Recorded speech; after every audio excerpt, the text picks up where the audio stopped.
தெய்வத்தின் குரல் 4ஆம் பாகம். குருகுலம் கட்டிகாஸ்தானம். குரு ஆச்சாரிய ஒற்றுமை வேற்றுமை.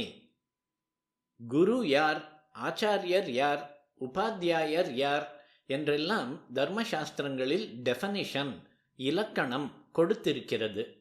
உபநயனத்தில், பிரம்மோபதேசத்தில், காயத்ரியை உபதேசிப்பதில் ஆரம்பித்து முடிவான வேதாந்த தர்சனம் வரையில் எவர் கற்பிக்கிறாரோ அவரே குரு என்றும், பிரம்மோபதேசம் இல்லாமல் சாஸ்திரங்களை மட்டும் எல்லாவற்றிலுமோ அல்லது சிலவற்றையோ போதிப்பவர் ஆச்சாரியர் என்றும் ஒரு பாகுபாடு உண்டு. திருஷ்டாந்தமாக கிருஷ்ணருக்கு உபநயனம் பண்ணியவர் கர்காச்சாரியர், வித்யாபியாசம் கொடுத்தவர் சாந்தீபனி என்ற வேறொருவர். பொதுவாக குரு என்ற பதம் சம்பிரதாயக்கட்டில் அதிகம் வராமல் அருளினால் எவருக்கும் எதையும் சொல்லிக் கொடுப்பவரை குறிப்பதாகவும், ஆச்சாரிய பதம் குறிப்பிட்டவர்களுக்கு மட்டும் கட்டுத்திட்டமுள்ளதான போதனையை வித்வத்தினால் கொடுப்பவரை குறிப்பதாகவும் நினைக்கும் வழக்கம் இருக்கிறது.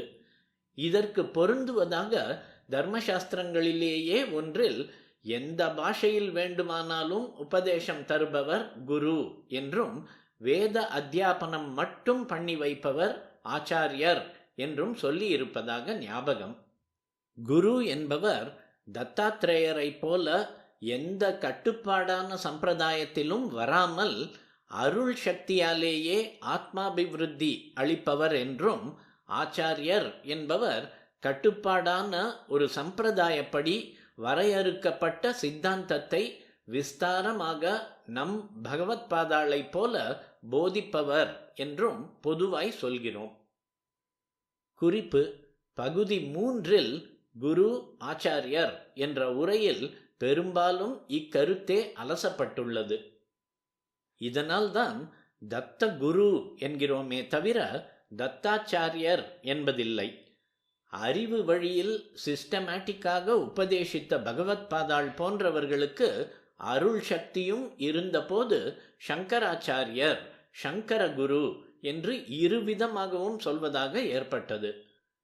ஆனால் மேலே காட்டினாற்போல் சாஸ்திரங்களை பார்த்தால் டெஃபனிஷன்கள் வேறு விதமாய் இருக்கின்றன.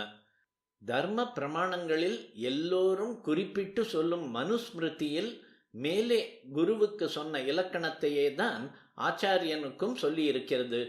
அதாவது, அவன் சிஷ்யனுக்கு பூணூல் போட்டு காயத்ரி உபதேசிப்பதில் ஆரம்பித்து வேத சாஸ்திரங்கள் முடிய சகலமும் பாக்கி இல்லாமல் கற்பிக்கணும் என்று சொல்லி இருக்கிறது.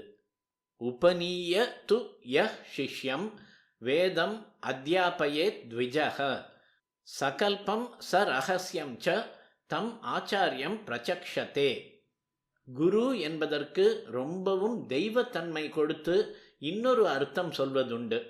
பரபிரம்மம் என்பது குணமும் ரூபமும் இல்லாத வஸ்து. அப்படிப்பட்ட ஒன்றை எப்படி நாம் குணரூபங்களையே அறியக்கூடிய மனசில் கொண்டு வருவது?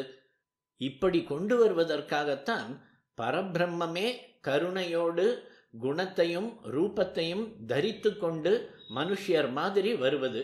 அவரைத்தான் குணத்தை குறிப்பிடும் கு, ரூபத்தை குறிப்பிடும் ரு ஆகிய இரண்டையும் சேர்த்து குரு என்று சொல்வது என்பதாக அர்த்தம் சொல்வதுண்டு. ரொம்பவும் பூர்வத்திலே ஒவ்வொரு தகப்பனார்காரருமேதான் தன் பிள்ளைக்கு பிரம்மோபதேசம் செய்து வைத்து தனக்கு தெரிந்த வித்யையை கற்றுக் கொடுத்து வந்தார். அப்போதிருந்த வித்யைகள் ரொம்பவும் குறைச்சல். ஒவ்வொரு குடும்பத்திலும் ஒரு வித்யை குலதனம் மாதிரி பாரம்பரியமாக போயிற்று.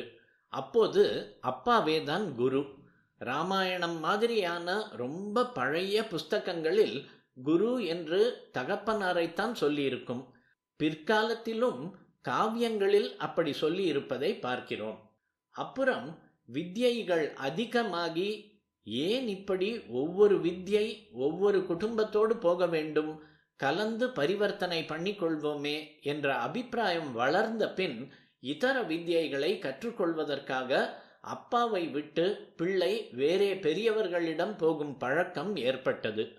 ஒரு வித்யை மாத்திரமின்றி அநேக வித்யைகளிலும் படுவான தேர்ச்சி பெற்ற பலர் உண்டானார்கள்.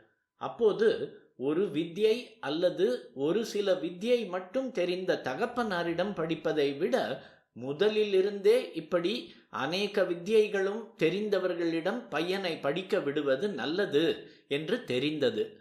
அப்படிப்பட்டவர்களிடமே பையன் பிரம்மோபதேசம் பெற்று அப்புறம் அவர்களுடைய ஆசிரமத்துக்கே போய் குருகுல முறையில் படிப்பதாக ஏற்பட்டது.